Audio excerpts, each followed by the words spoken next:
Selamat sore, salam jumpa dengan kami. Alhamdulillah kita masih diberi kesehatan.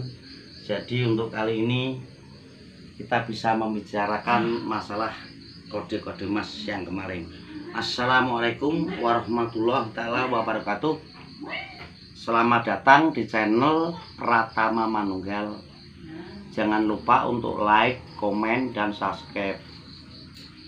Begitu pula jangan lupa untuk mengaktifkan lonceng notifikasi supaya mendapat info terbaru dari kami. Bagi yang sudah subscribe, semoga ditambah rezekinya, amin amin. Kesehatan serta ketentraman keluarganya, amin ya robbal alamin. Terima kasih kepada semua pemirsa yang telah meluangkan waktunya untuk bersubscribe. Ya, di sini kita mau membicarakan masalah emas kode yang sudah tertera di toko-toko emas. Maksud saya di sini, saya menerangkan kode-kode. Maksud saya di sini biar ibu-ibu khususnya pencinta emas itu mengetahui emas, entah itu kalung, cincin, atau leontin, atau anteng, biar ibu tahu berapa kadar emas yang akan ibu beli. Nah, untuk penjualan ke tahun ke depannya suatu saat ibu pengen jual, oh mas saya begini persen, berarti kadarnya segini, ibu otomatis tahu untuk penjualannya gitu. Memang kalau kita membicarakan masalah emas, berarti untuk keuntungan tuh memang namanya 1 tahun 2 tahun itu belum begitu untung Bu. Nah begitu ya, kali ini kita akan berbicara masalah emas yang 24K. 24K sebenarnya itu sudah karat, sebenarnya sudah murni dari 99,9% itu dinyatakan emas murni 24K. Tapi di sini saya mau menerangkan kepada pecinta perhiasan, khususnya emas yang kita beli dari 24K. Ya, maksudnya K di sini adalah karat. Itu sebenarnya kalau 9,9% itu tidak bisa diperbuat perhiasan. Gitu. Jadi untuk pemirsa sudah tahu kalau memang di situ punya ibu, maksud dari ibu mau membeli yang murni 24 karat, itu otomatis ibu tidak bisa Bu. Sebenarnya memang kemampuan untuk di perhiasan itu memang 24 karat memang tulisannya. Tapi kalau kecuali ibu membeli emas batangan, emas batangan di situ tulisannya 24 karat masih batangan, itu murni. Tapi kalau untuk perhiasan 24 karat, di situ berarti emas yang terkandung di situ sebenarnya 95%. Jadi kalau 95%, yang 4% apa? Kan begitu. Padahal belinya 24 karat kok cuman 95%. Dikarenakan di sini biar emas yang dibeli oleh ibu-ibu itu 95%, biar maksudnya Bapak juga tahu itu yang 4% itu kandungan seperti mungkin unsur logam lainnya. Maksud di sini biar kuat, tidak lentur. Kalau emas 99,9%, hampir kurang 5%, itu memang emasnya sangat lentur sekali. Di sini mungkin untuk di apa ya, dilengkuk-lengkuk gini, ditekak-tekuk, itu akan mudah tergores, mudah apa istilahnya, mudah lentur. Nah maksud saya begitu. Untuk selanjutnya berarti 24 karat yang beli ibu perhiasannya berarti 95% kandungan emasnya. Untuk selanjutnya kita juga masih membahas emas tua, tapi di sini kalau di rata-rata di perhiasan emas tua itu memang kadarnya rata-rata itu 65 naik, itu 60% naik. Nah, di sini kita juga punya kode yang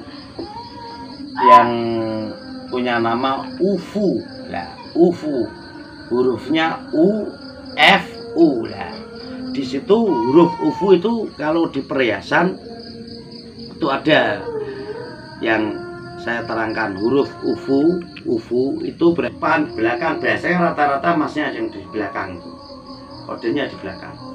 Nah, di tengah atau cincin emas kode UFU itu berarti otomatis punya kadar 71%. Jadi untuk ibu atau bapak yang membeli emas berkode UFU itu 71%. Dari itu 71%, otomatis yang campuran lainnya apa? Berapa persen? Nah, yang lebihnya itu 29%. Gitu. 29% karena masih 100% kurang 99,9 lah tadi. Nah, untuk yang dari 29% itu otomatis mengandung unsur logam lainnya. Itu pemahamannya. Untuk yang lain lagi, yang kode yang mengandung emas unsur 71% itu berkode apa lagi? Ada lagi satu apa? LKJM. Paham ya? LKJM. Di situ ada logo. Suatu saat ibu atau bapak menemui kode LKJM, itu otomatis mempunyai kadar emas yang sama dengan merek UFU. Berapa? 71%. Yang lainnya 29% lainnya itu campuran dari unsur tembaga lain. Entah itu dari unsur perak atau perunggu atau apa. Saya kurang begitu memahami yang benar, yang itu kan rahasia perusahaan kemungkinan di situ. Tapi kalau setahu saya campurannya ya antara logam-logam lain, yaitu aja.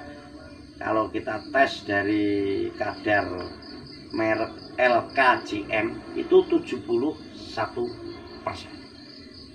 Selanjutnya pemahaman yang kita punya turun sedikit ya, tadi dari tadi yang 24 karat, UFU 71 karat, LKJM 71 karat.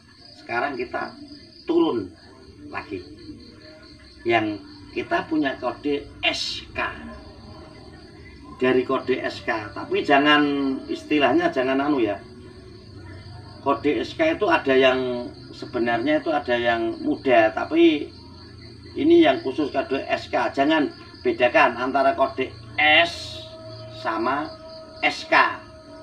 Kalau di sini kita membahas masalah mas tua soalnya. Pembahasan masalah mas tua yang berkode SK otomatis punya kadar berapa masnya? Kadar emasnya adalah 65% untuk kode kadar emasnya.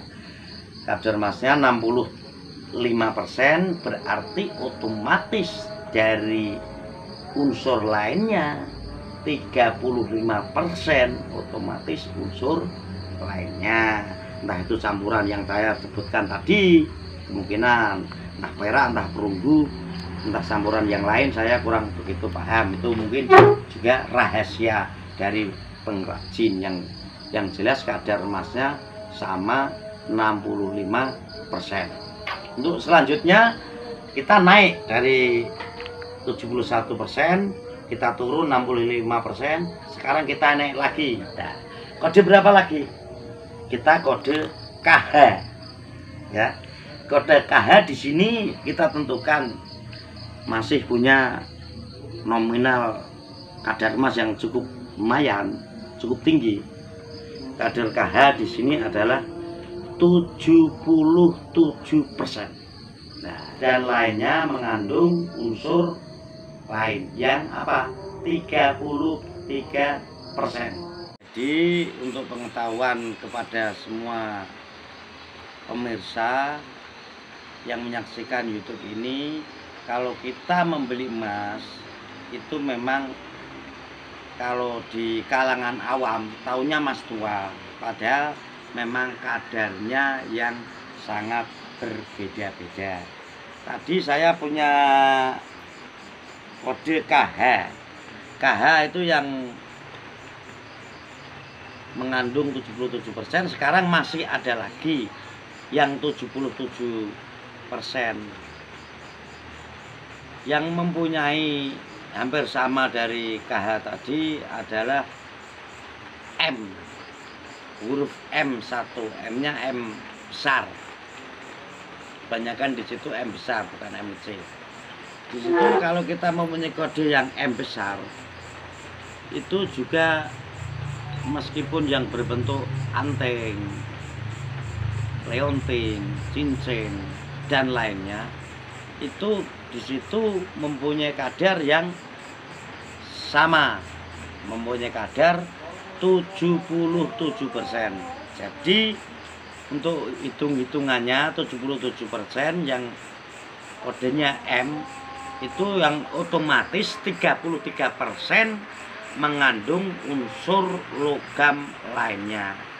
Daripada itu para pencinta emas perhiasan, kalau memang kita membeli emas perhiasan dengan kode-kode tertentu, kemungkinan kita juga nanti akan tahu dengan apa yang saya terangkan. Oh berarti ini kita punya kode ini, emasnya kadarnya segini, punya kode ini, emasnya kadarnya begini.